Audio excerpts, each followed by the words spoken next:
Raining. How cool is that? Pouring down all day yesterday. Now, I've had quite a busy week. I've been away. I was doing some admin work on Monday and Tuesday, and I was down in Wanganui for Wednesday afternoon, Thursday, and Friday morning, doing some training down there. It's pretty cool.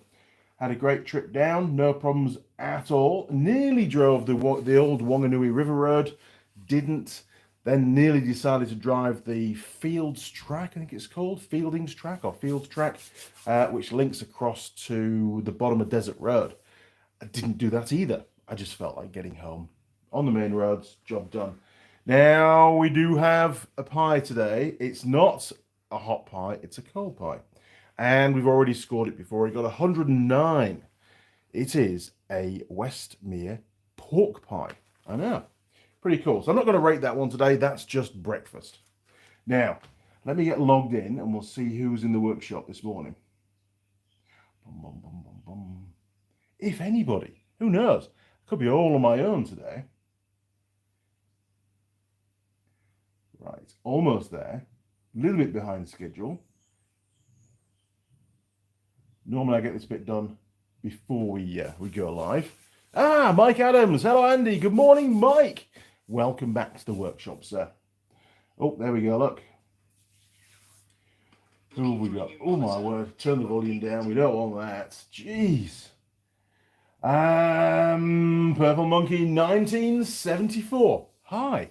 A man of many words. Pete Woodfine. Hi, Andy and crew. Good morning, Pete. Welcome back, matey. And Igor Dabroskis. Hi. Good morning, Igor. Welcome back, mate.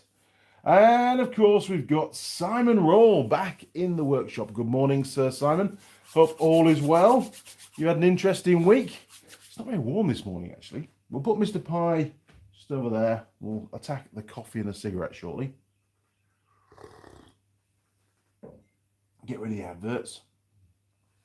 So, like I say, yesterday didn't go well, actually. The week went well. And I meant to... Well, as you know, I put a video out doing the brake adjustment on the Little Life of Williams trailer. And we needed new brake shoes. And I thought, well, I'll get some new cables at the same time. What the hell? Let's give the little trailer a bit of a birthday. It's done a fantastic job for the last 16 odd years. It's been brilliant. It's had very little maintenance apart from a new deck on it.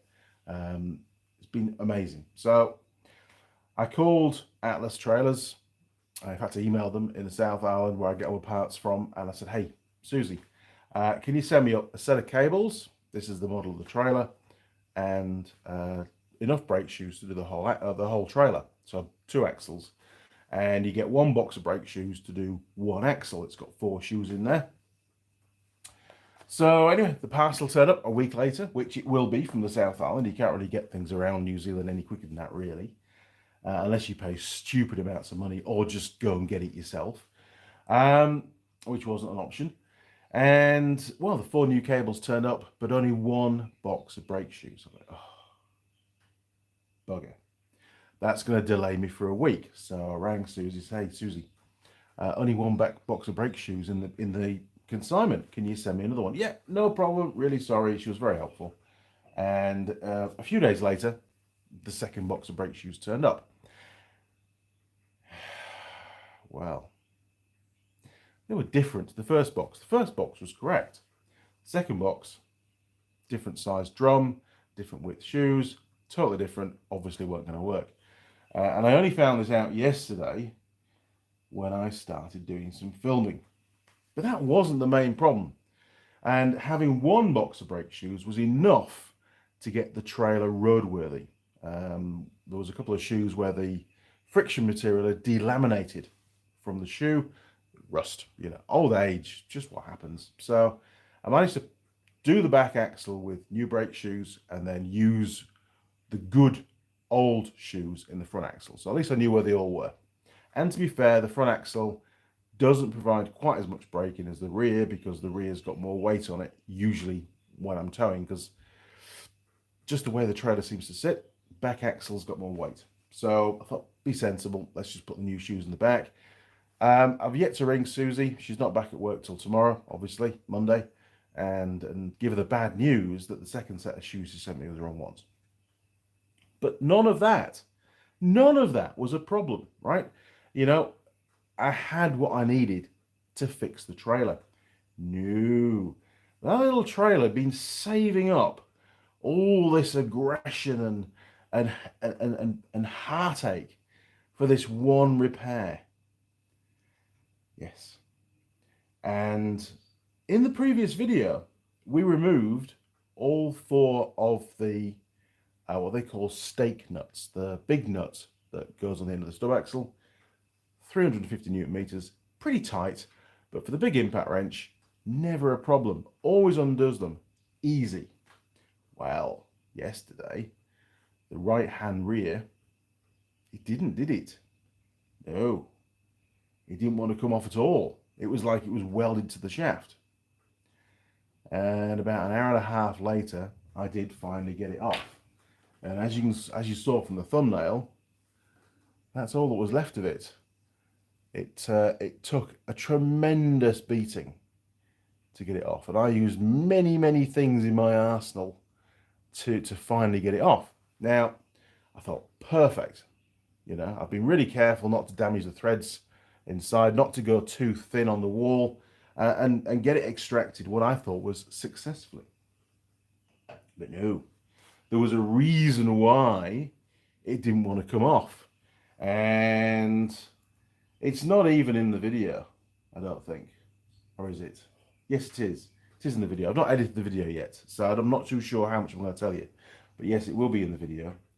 And in fact, I can even show you a picture, because you're going to want to watch the video, because it's a classic when everything goes wrong kind of video. I will be. So, which is a good photo. Yes. Is it a spoiler alert? Not really, because the aggression and the hassle of getting it taken off was the main problem. So that's the stub axle, right? And if I just zoom in, it's pretty self-explanatory, really. If you look, oh, get rid of that. If you look to this end, those 2 threads are actually pretty good. That's how they should be. And then you look across at the top of the profile of the thread, and of course here, there really isn't any left. And essentially, give you another look, there you look. The thread had galled. It had picked up. Now, I don't remember when this happened. It's the nuts seemed to go on okay in the video last time round. Unfortunately, the stub axle is part of the axle. It's welded on. So I had a major problem, and that problem still exists. I did get a new stake nut put on. It did torque up to 350 Newton meters. I'm still not happy with it.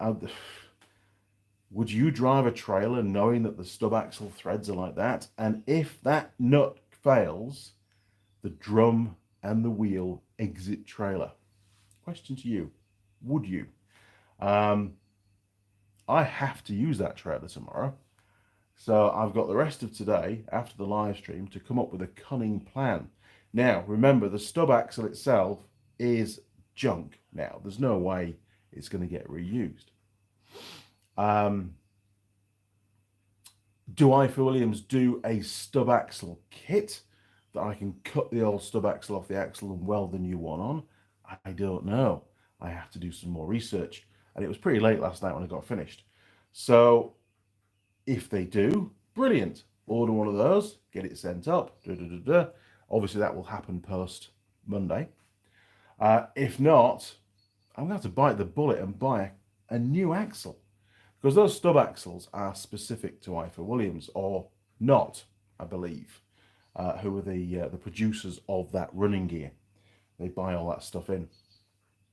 So it didn't go well.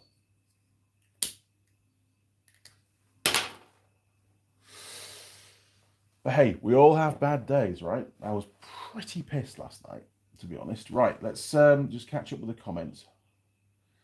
Simon, all very well. Picked my new bike up last Saturday. Turns out it's a CS3E, not a 5E. Ah, interesting. The real Daz. Morning, Andy and crew. Good morning, Daz. Mike Adams, I have a question in carburetors, if you can give me a brief explanation. Being your time is tight. It's not tight. I'm pretty easygoing at the moment, Mike. I can adjust them pretty close by ear, but I've heard of using a vacuum gauge to adjust them. Well, you can. Obviously, you've got more than one. That's why you need to balance the carbs. Probably the best video to watch will be the one on the CB750K2 where I balance the carbs. So if you search for that on the channel, I use a digital carb balancer that was sent to me by K-Tech, I think, in Australia. They're not massively expensive, and they're not that much more expensive than a set of mercury gauges. And to be fair, they're a lot safer than a set of mercury gauges, and it's much easier to store. And I think, realistically, easier to use for most people. On the intake of each carb, between the carburetor and the cylinder head, there will be a little outlet, usually with a little rubber bung on it and a clip. That's where you plumb onto with your carb balancer, whether it's vacuum gauges or what. You really need to have enough vacuum gauges so you have one per cylinder. You really can't just do one cylinder and then go back to another one and then to another one and just do one at a time. You'll be there forever. It's a lot easier to be able to see in real time what each cylinder's doing. I've never tried to do it with a single gauge, and I don't even know if it's even possible, to be honest. We've got a message. Oh, look, messenger. Oh, Daniel Biddle sent a photo. What the hell?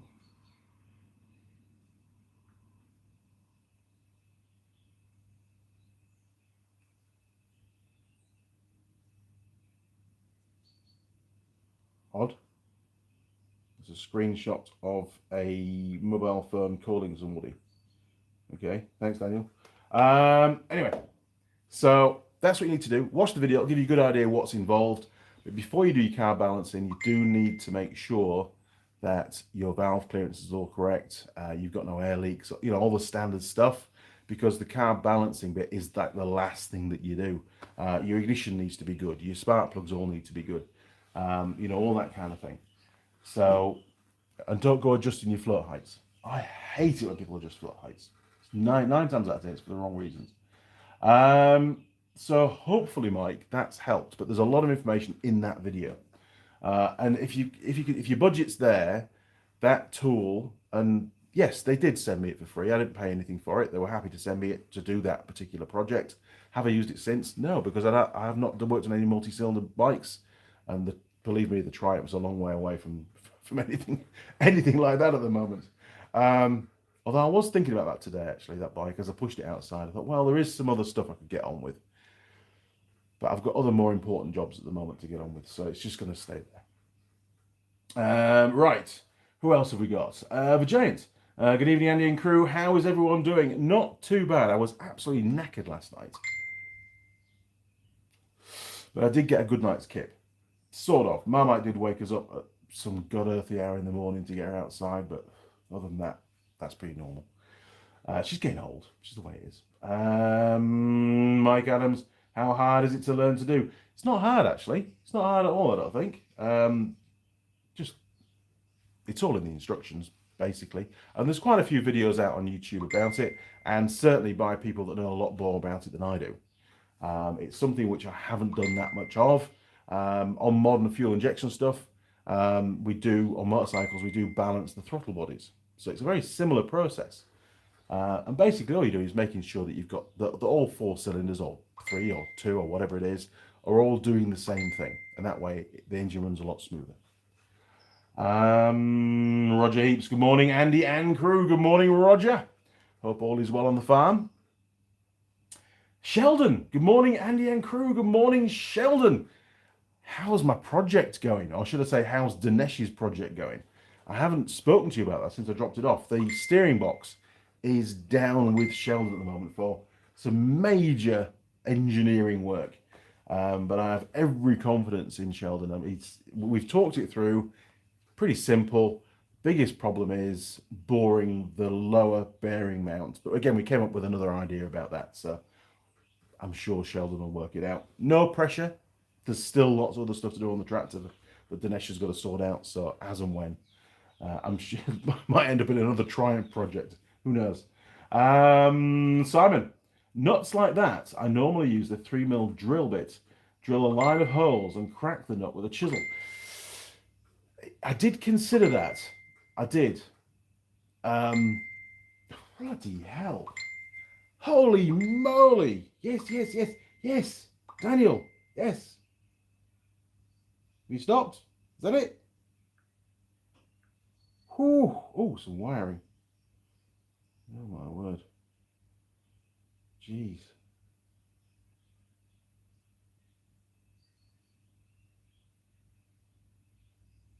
Some weird pictures coming through.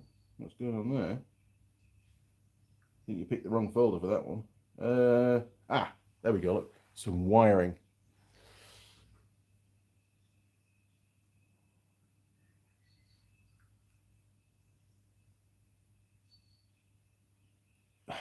Lots of wiring.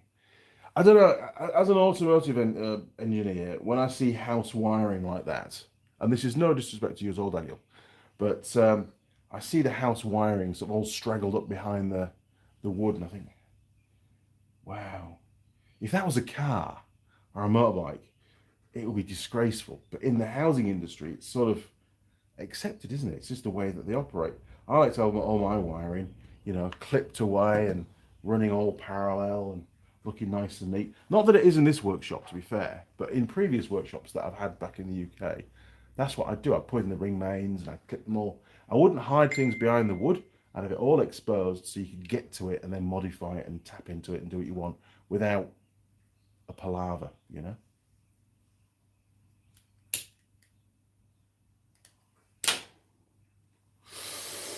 Anyway, I'll put that on silent for a minute because that's doing my head in, is that? Sorry, Daniel. Right. So yes, Simon, that was an option. I did consider that. I tried a different way of cracking the nut. And whatever I did, basically beat the hell out of it. It did finally give up. And I'm absolutely confident that the threads didn't go on the way off that time round. The reason why the nut was so frigging tight is because it had gold going on. So I didn't cause any more damage. Should I have left it in place? Hey, who knows? You just don't know, do you? And I had a new cable to fit anyway. It had to come off. One of those things.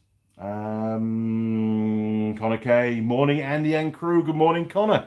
Welcome back to my humble workshop. Mike Adams, nothing like... Oh, actually, Connor, update on the ferry that crashed, actually. Ran aground. Let's use the technical term. Otherwise, I might upset some people. Turns out, on the initial report that's been leaked, somebody... Oh, first of all, the ferry, I'll call it a ferry. The ferry was missing one of its stability things that goes under the water to try and make the ride a bit nicer for people. They say it's been missing for years. It fell off somewhere. They don't know where. And they say it didn't affect the stability of the boat, the ship. It was just there to improve comfort levels. Now, I'm not a boat engineer. It could be. Is it important? I mean, they put it on, and it fell off. So what's that tell you? But as they were coming into the South Island, I believe, somebody pressed the autopilot. And clearly the autopilot wasn't set up to do what it was supposed to do because they're blaming the autopilot. Well, they're blaming the fact that somebody pressed the button. That's what they're doing. But you'd hope that the autopilot wouldn't deliberately cause the ship to run aground at the side of the big, wide bit of water against the mountain. But it'll be interesting to see what the final report says. Mike Adams, nothing like everything going so smooth and suddenly seeing a wheel pass you up that looks so familiar. I've had that. I know. I know. I'm gonna wheel. I'll tell you what I'm gonna do. I'm gonna wheel the trailer in. Right. You are gonna hate me for this. The stub axle's scrap. Right. We know that. The threads are completely junk. The nut is on at torque, and the nut sits pretty much flush to the end of the stub axle. So I'm just gonna get a piece of steel, probably some round bar, long enough. It'll sit in the vertical position, long enough to go beyond either side of the stub axle and basically nut height. And I'm going to weld it onto the end of the stub axle as a fail safe. So if that nut decides to pop on the threads, it'll have nowhere to go and it'll hold the wheel. Basically, the wheel bearing might lose it. Well, it's a unitized bearing anyway, but it'll probably get a little bit more play in it. But the wheel and the hub can't fall off. That's like an interim emergency measure. And mechanically, there's no way that that hub can come off without breaking the weld or whatever. And that would give you a bit of a heads up. And it's a really easy thing to check. I know you're all busy on the keyboard now. I know you are. Because the plastic hubcap can just be popped off and I can go, oh, yes, it's still there. Everything's good. And I can check that sporadically during my journey. It's a 2-second job with a flat screwdriver, you know. So that's what I plan to do. I've got some more welding to do on a lawnmower deck, which I might do a video on. Don't know yet. So the welder's going to be out anyway. I'm thinking, look, better safe than sorry. I'm not going to cause any harm.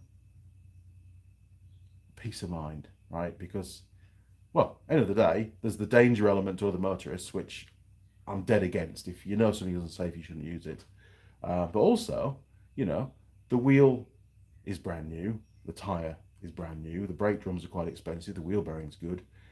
And if it comes off, chances I'm going to lose it. It's going to disappear off down a field somewhere. And I might even know until I get to Auckland and go, oh, my trailer's only got 3 wheels. Wow, interesting. So by welding that piece of bar on, or flat plate, whatever it ends up being, it'll just give me peace of mind that there's no way that wheel can fall off. Okay, there you go. Ridicule me, tell me I'm an idiot, whatever. Or would you do the same thing? But I need to use the trailer on Monday. And to be fair, I've pretty much cleared out the pocket money coffers on that little trailer the last couple of weeks. I've spent $1,800, $1,700 on bits and pieces. I mean, 1 or 2 pieces worth of stock. So let's round it down, $1,500, and that doesn't include the cost of the wheels. They were like another $800. So, you know, there's no money left. Mrs. Mechanic would kill me. Now then. Yeah, I have had that happen before. And I did have a trailer. I was going up a hill. You'll laugh at this. Our little generator trailer. We were packing up the off-road site. I was in my Nissan Patrol 2.8 turbo diesel. I think it was 2.8. I think it was 2.8. Straight 6. And I had lots of staff all crammed in the back because we were shunting. We were packing up. And the trailer unhitched going up the hill off the back of the Patrol, and I felt this clunk. I knew. I looked in the mirror and I knew straight away what had happened. So I slammed the brakes on. I pulled to the side of the road, slammed the brakes on. The trailer went past us going up the hill, and then I slammed the. That's right. I got stopped. By the time I got stopped, it was the trailer had stopped. It was starting to roll back, and I put the Patrol in reverse down the hill. Got the downside of the trailer, snuck back in behind it and caught it on the bull bar at the back of the trailer and got it stopped. How cool was that? The staff were very, very impressed with my driving at that time. Luckily, there was nobody else around because otherwise it would have been a really bad day. But if we hadn't stopped the trailer, it would have gone off over a bank and down into a valley and it would have been a real pain. So, yes, I'm familiar with trailers fall. Oh, yeah, and I had one fall off on the ferry as well. That was interesting. But yeah, that's a whole other story. So where do we get to? Sheldon, get a stub axle made if you have to.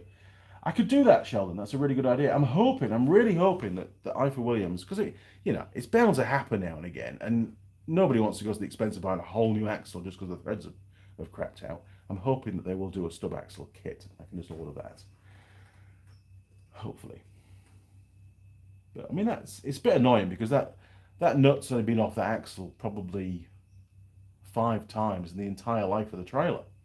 So it's not like the threads have worn from the nut being taken on and off all the time. It's actually just galled up, which is really frustrating. Now, Peter Swatman, hi, and crew. Good morning, Peter. Hi, goes Dobroskis. Find a machine shop, cut off the damaged one, and make a new one, and weld it on. It will be cheaper and faster than shipping. It will. You're right. I can get that done.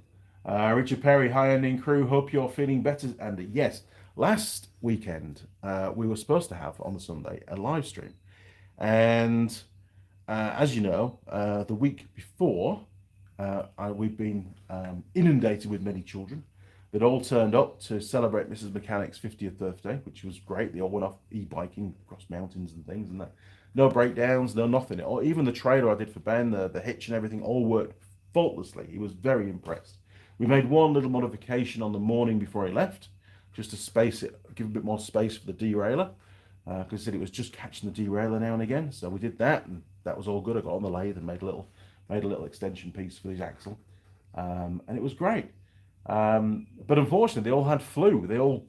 One of them had flu, and then more of them had flu, and then of course I got flu, and Mrs. Mechanic got flu, and well, I was a bit grumpy, and I just couldn't get out of bed. I was just like, nah, I need to just rest. I am shot. Luckily, I had Monday and Tuesday this week at home doing admin, so I could just basically sit on the heater and just crank through emails and other stuff I had to get done. Very rarely ever take a sick day, to be honest.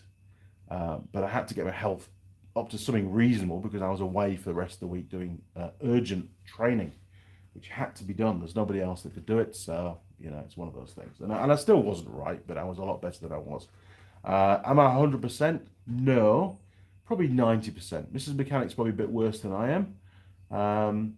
But I'm all right. I'm on the mend. It's only flu, for God's sake. So, yeah, it's all good. It's not the dreaded C. I don't think it is, anyway.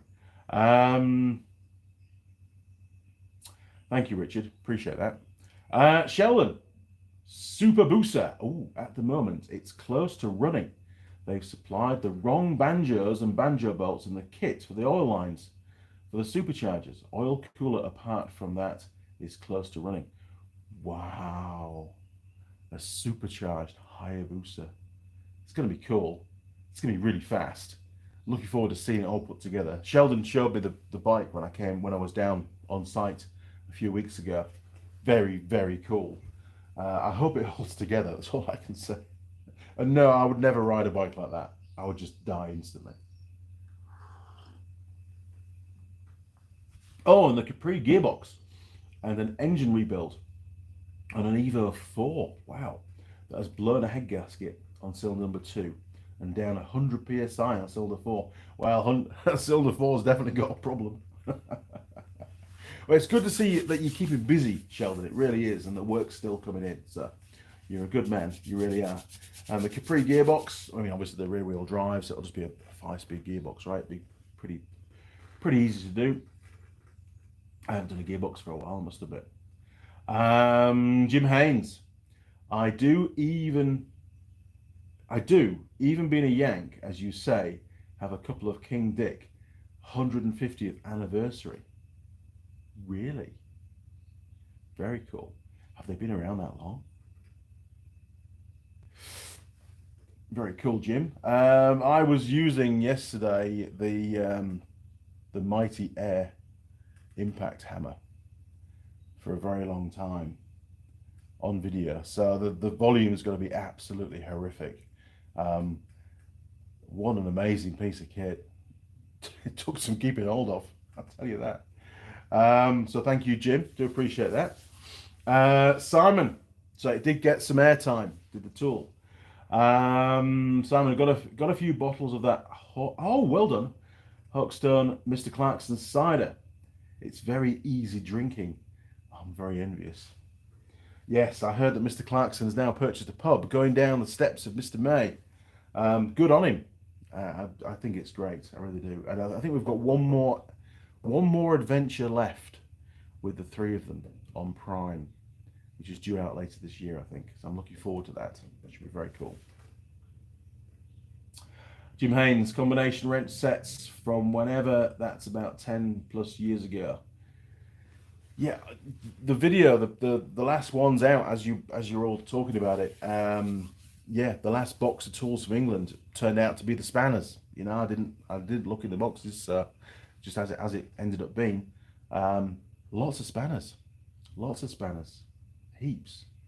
I just got, they're all over in a couple of drawers over there at the moment. I'm just going to work out a nice way of storing those spanners, and you know, like little racks to make to go in the drawers. I've looked online, looked at various options, and think, well, yeah, I could buy something, but you know, I owe those spanners a bit more than that, rather than just buying some plastic stuff from China.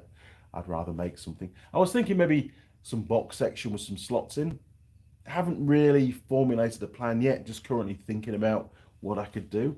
I also don't want to take up loads of drawers with all the spanners, so by putting them all in nice and neatly, I can get a lot more in the drawer, and they're easily accessible. And if I can go to them and get what I want quickly, I'm far more inclined to use them than rummaging around a drawer that's a sea of spanners, as you well know, which is exactly what I have in the old Snap-on toolbox at the moment.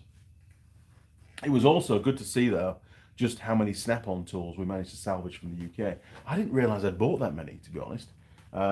So it's great. Will I use them? Probably at some point. I do like the Teng stuff, though. It does a great job. Now then, where do we get to? Konica stabilizers, that's what they called it. Used on cruise ships, car passenger ferries, mega yachts to degrease ship rolling in heavy seas.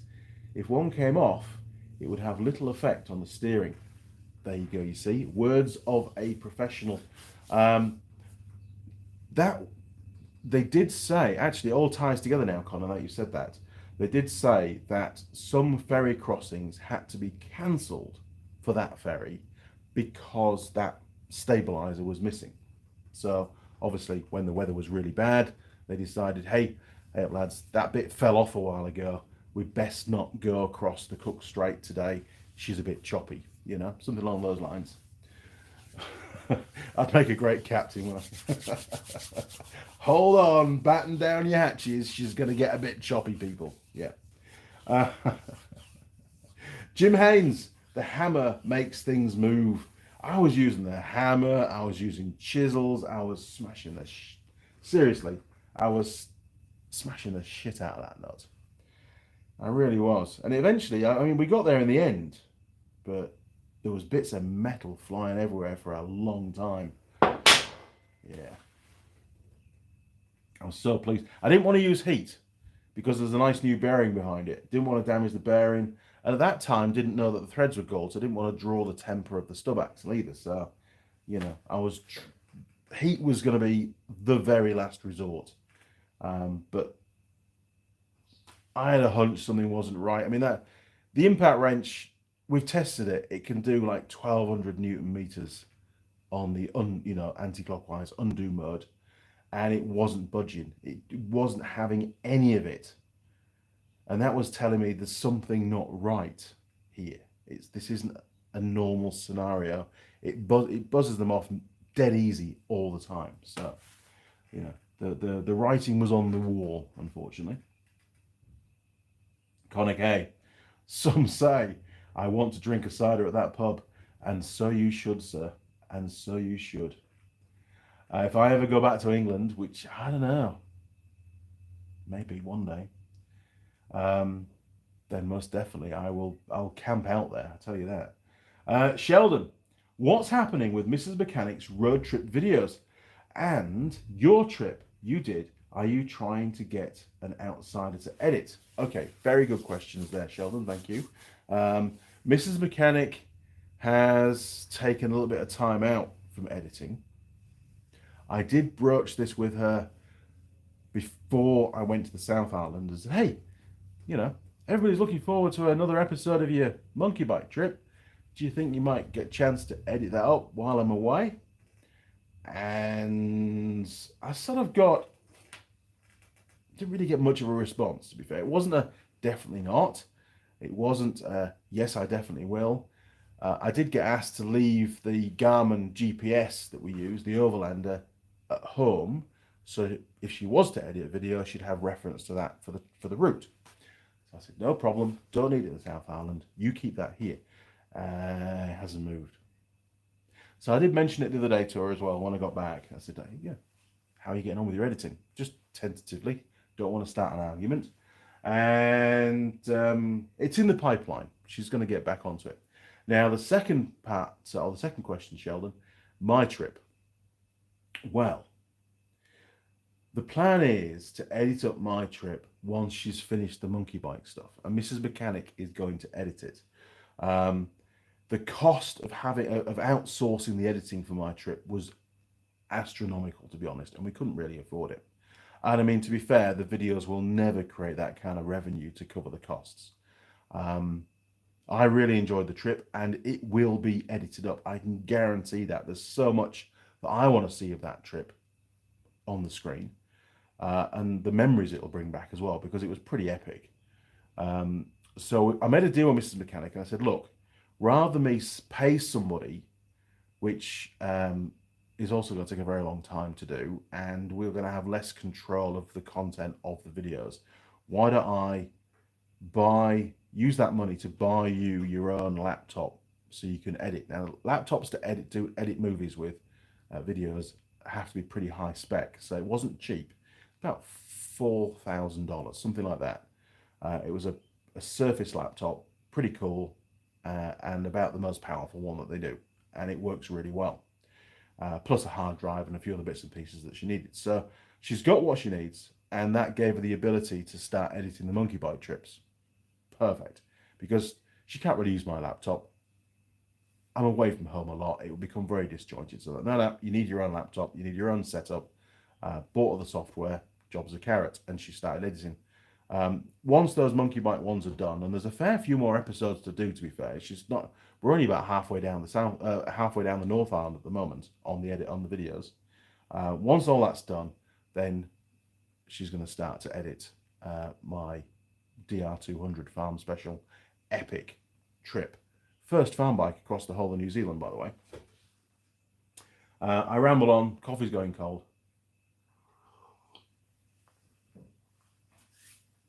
Coffee's really cold. So yeah, hopefully, hang in there, people. And the content only gets better the further south we get. Things go wrong. There's more fall-offs. We have to do some maintenance work. It gets a little bit panicky, and if I remember rightly, on Mrs. Mechanic's trip, our ferry trip got cancelled. Not giving you a spoiler alert, but there was a problem with the ferry, classic, as well, which was going to jeopardize the whole trip. So all of that's in there, and it's, you know, it's quite moving at one point. We were pretty sad at one point. I think the phone conversation was even filmed with the ferry people, so I don't know. I can't remember now. Now, where do we get to? The Giant. Hey, Andy, did you read my message about using vinegar to soak the rusted spanners? I did. Thank you very much, The Giant. I read that. I think it was this morning or yesterday I read that. Good idea. I'm sure Mrs. Mechanic has got some spare vinegar kicking around. If not, we'll go to one of those cash and carry places and buy a big bottle of it. And I'll give it a go. They do need some resurrecting, that's for sure. Simon, is your torque wrench in calibration? Well, yes, I believe so. It doesn't get used very much. Not the big one. Its maximum is 350 Newton meters. If it was out of calibration, let's say it's out of calibration by, I don't know, 20%. What's that? 70. So 420. I mean, that's pretty extreme to be out of calibration by that much. They only usually go out of calibration by a few percent. So if that was the case, all right, if that was the case, why didn't it happen to the other three? Or at least another one of the other three? Why only that one? And I suspect what's happened, and I know Hands up, right? Hands up. You're supposed to replace these steak nuts every time you take them off. I haven't been doing that. No, I haven't. Um, I am doing it this time around, and I have fitted new steak nuts in the past. Normally, the reason for replacement for me has been when the little bendy over collar finally snaps off, or it looks a bit dubious once you hammer it over into the groove, and you go, "Oh, it's got a crack in it. That's not good. We'll take it off and put a new one on." Would that have helped by fitting a new nut the other 3 or 4 times previously? Maybe. Maybe not. I don't know. I don't. The stub axles look like they're stainless. I mean, there's no rust on them at all. Certainly hardened. Um, Threads can just gull up. Shit can happen. Maybe there was a bit of grit in one of the, in the threads when I wound it on the last time round. I don't know. I'm not going to dwell on it, to be honest. You're right, Simon, though. You are right. Could it be the torque wrench? Possibly, but I think unlikely. Shall I get it tested? Well, what I want to do, rather than every year get my torque wrenches tested, which you should do, by the way, Teng ISL Industrial they sell a digital tester for torque wrenches. And I was down at a place called CDG in Auckland, the car distribution group, a few months ago, and they have contracts with many vehicle importers, car importers mainly, to do the PDI on the cars after they come off the ship. They go to CDG, they PDI them, they store them, and then when they're sold or the dealer needs them, they PDI them and they go out. So you can imagine they have a lot of torque wrenches, right, for wheel nuts and other bits and pieces. They don't get their torque wrenches calibrated. What they do is every time they come to use the torque wrench on the morning, they will go to this digital tester and they will adjust the torque wrench until they get the torque that they want on the digital tester. And then once a year, they get the digital tester calibrated. And that's quite a smart way of doing it, because that way, you're not using the scale on the torque wrench. You just adjust it until click, click, you get 80 Newton meters or whatever it is on the digital tester, so it's accurate. And that's fine. From what I understand, the government's accepted it, obviously. And I think that's a far more cost-efficient way of doing it, because the problem nowadays is, certainly with the smaller torque wrenches, it's just as cheap to go and buy another new torque wrench than it is to send your old torque wrench away, because there's only a few people in New Zealand that do it, send it away, to get it calibrated, to have it sent back. And sometimes when you get it sent back, they still charge you. They say, hey, we actually weren't able to calibrate it through the full range, so we've got it accurate within the lower range or the higher range, but please be aware it's 2 or 3% out of the other part of the range. So it's not ideal, And of course there is a tolerance allowed anyway, but it's not. Oh God, it's not ideal. So yeah, was it the torque wrench? I don't think so. I actually don't think so, Simon. I think it was just some crap on the threads and they just galled up.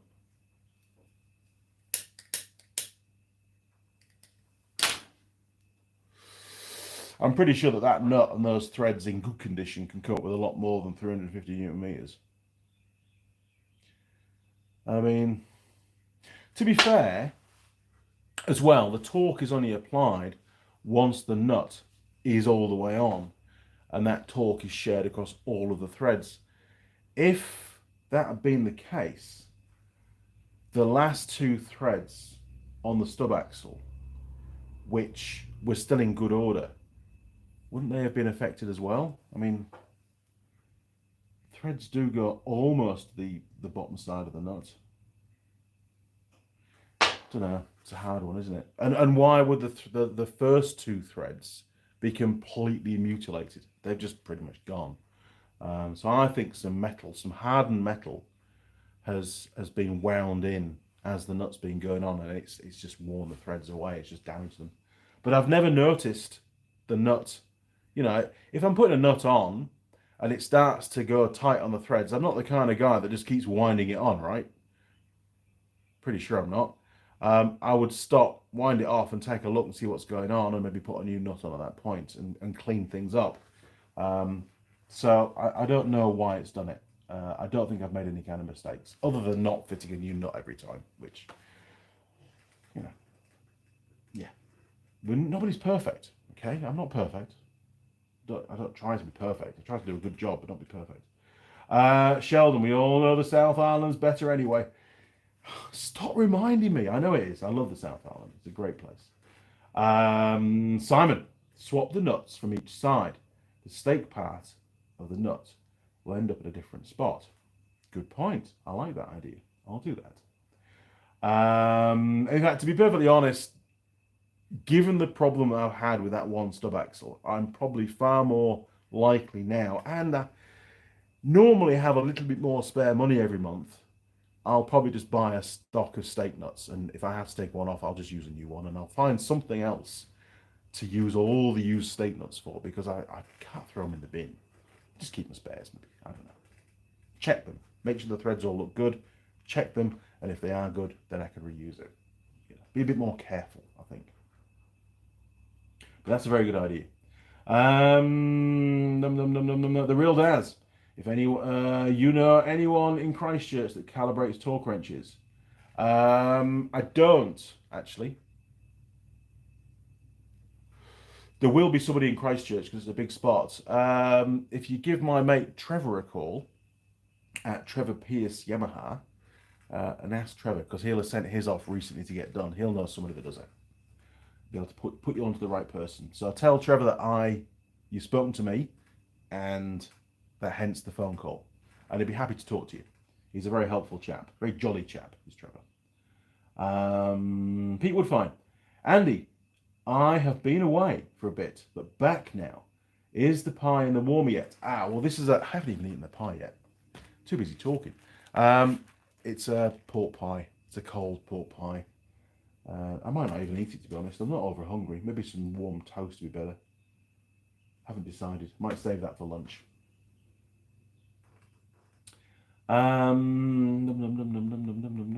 Sheldon, yes, I know pie. Sorry, Pete. About $150 for torque wrench calibration down here. That's a guy that comes around in a van and does a run around for the work. $150. That is more than your standard like 3/8 drive or even a 1/2 inch drive torque wrench, so average quality. Sure, if it's the very nice ones that you've got, Sheldon, then of course it's worth doing.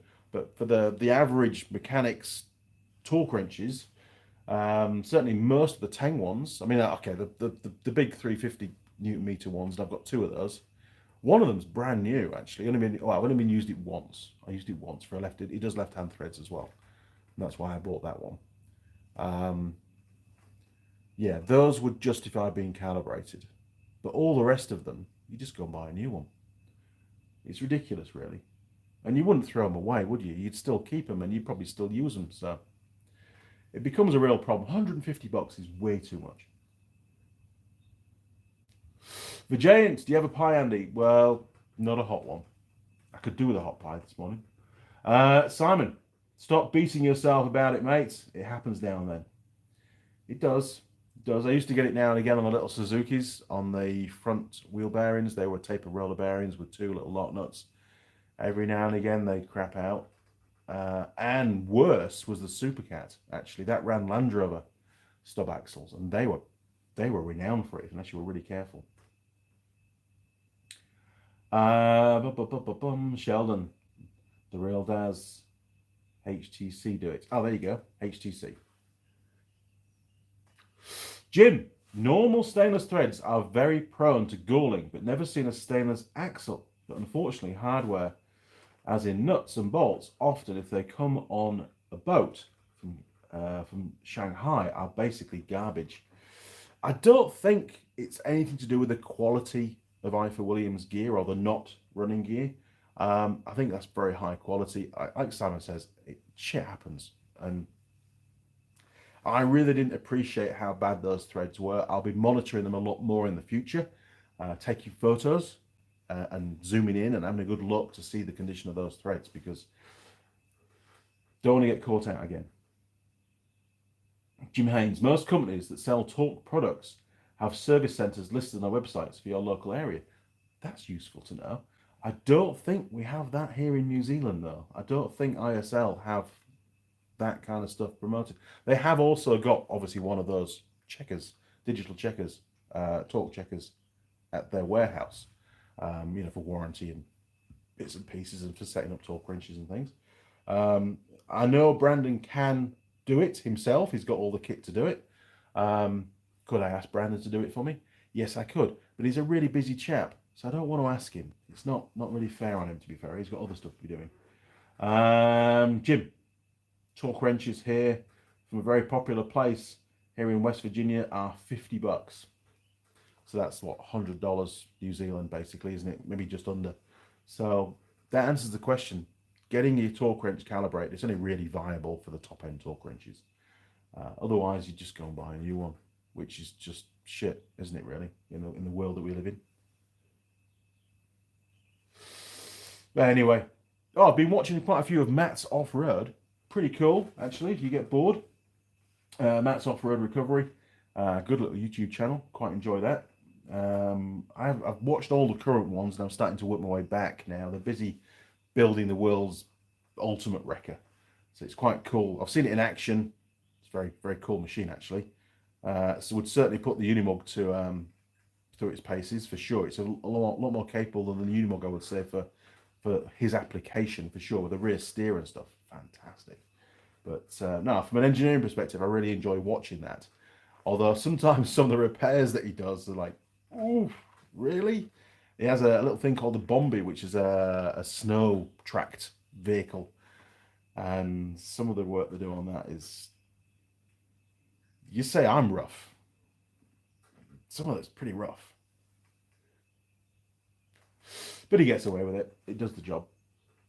So, plan of attack for today. Quickly rounding up, I've got my trailer to do, which will be the first job, and then I can forget all about that. I've got to put the sides on, ready for the morning. And then I've got a lawnmower deck, which came in a while ago to have a repair done, which I did for him on the lawnmower. We just dropped the deck and welded it up in situ. Attel then went off to go and get a new deck. He decided to buy a new deck and some new pulleys and bits and pieces because it was pretty much shot. And now he wants me to weld up the old deck because he's got a friend that's in need of it. And unfortunately, Attel himself has been quite poorly the last couple of months. Been in for some surgery, poor chap. He's getting on a bit. We weren't aware of this until last week when he came across, very slowly, came across to look at Ben's new shed. We had a bit of a natter, and he said, look, would you mind welding it up? And I said, hey, mate, no problem at all. Leave it outside your garage. I'll whiz over the tractor and pick it up, and I'll get it welded up next weekend, which is this weekend. So the workshop will warm up because I'll be welding today, which will be nice. And then I've got to pack up. I'll have a couple of videos to edit next week. One will be the deck that I'm going to weld up if I video it. I'm not too sure yet. I probably will. And of course the one from yesterday, which was supposed to be a video, very short video, just showing how to fit new brake shoes to an IFA Williams trailer, and talking through the auto release for reverse and things. That video went completely to shit, and I didn't actually film fitting the new brake shoes. I was not in the right frame of mind to do any more filming, and I just did a roundup. I did film getting the nut off, which was a very long and drawn out saga, so that's going to require some serious editing, otherwise everybody will fall asleep and the speakers on your devices will fail because it will be so frigging noisy. So I'll have a bit of work to do next week while I'm in Auckland, because I'm up there all week next week. I'm away from home. Leave home Monday lunchtime, I would say, if I can get away in time. I've got some urgent admin that I have to get done before I leave. The time that I arrive in Auckland isn't critical, but then I've got a very important meeting with a government official on Tuesday. Hopefully that'll go well. And then the rest of the week is a bit of a wind down from that, and probably a day's admin post meeting. There's bound to be a few bits and pieces they want me to do. And then I'm back home Friday afternoon, back in the workshop at the weekend. So that'll be nice. I've got some winches under the bench that I want to do a video on. I might do two. I might break them up into separate videos. I've got a few winches that have failed, and I want to do a video on each one, covering the strip down and diagnosis and hopefully repair. Who knows? If it's repairable without too much expense, then we'll fix it. I'm busy building a nice arsenal of working winches to go on Larry the Carry. We're going to modify Larry the Carry to be the ultimate Suzuki off-roader without modifying the suspension. I don't think. Maybe we will, maybe we won't. I don't know. We'll see. We'll see. But it's going to have a winch on the deck. It's going to have a winch at the front. It's going to have winches on the sides. It's going to have all sorts of stuff going on. Eventually. Work in progress. At the moment, Larry the Carry is designated garden wheelbarrow. So Mrs. Mechanic now can do her gardening, put all the rubbish in the back, and take it off down to the tip all on her own. She doesn't have to bother with trailers and stuff. So it's really cool. She loves the little truck. It's a good little thing. And it sits there for a month, not been used, and then boom, off we go again. It starts straight up. So it's pretty cool. People would find there's also Fab Rats. Yes, I need to check them out. I've heard that name before. Richard Perry. Andy, have you seen the new Guy Martin series with the plane and build the dam around it? No, I haven't. I'll check it out. Is that on YouTube? Simon Rawl. Professional Struggler is a good one to watch too. HGV Mechanic. Something always goes wrong. It's something I always worry about when I'm making the videos. That things go off on a tangent and it becomes a real problem. And for some reason, I always feel that the video's gone wrong, because what I originally set out to do as a video, the end result is very different to what we started off at. And in my mind, and I can't seem to get over it, in my mind that the video, it hasn't worked. The video's failed. But in reality, it hasn't failed, because all it does is reflect real life. Things do go wrong. And you've got to try and bumble your way through and find a solution to the problem. Hence why I'm going to weld the stub axle. I wasn't going to do it on the video. And to be fair, yesterday it was too late anyway. So, I wasn't going to document that on a video on a vehicle that's going to be used on a public road. I just wasn't going to do it. No chance. For you guys, I can tell you on a live stream, but there's no evidence to say I've actually done it, right? So, I'm covered. So there you go. That's probably about it. I've got half a cold coffee. I'm not even going to bother eating the pie because I want something hot. And I probably smoked too many cigarettes. I don't know how many. Oh, just 2. That's not too bad. Okay, crew. I've got some work to do. I need to sign off. We've done about an hour. Is that right? And then I've got to get everything ready for tomorrow when I escape for a week. So, thank you all very much for your contributions, for your input on the toolbox, the tools from the UK videos. I'm pleased that they're all out there now. I'm apologise profusely if I bored you senseless with those videos. It's something that I wanted to document. They're there in the archives. It has spurred some pretty good conversation as well. And I'm very pleased to have those tools now in the workshop. So it's only a bonus for all of us. Thank you, Vijay. You have a great week too. And I will see you all again in 2 weeks' time, Sunday morning, 8:30 a.m. Until then, stay safe, ride safe, and of course, work safe as well. See you around, crew. Cheers. Over and out.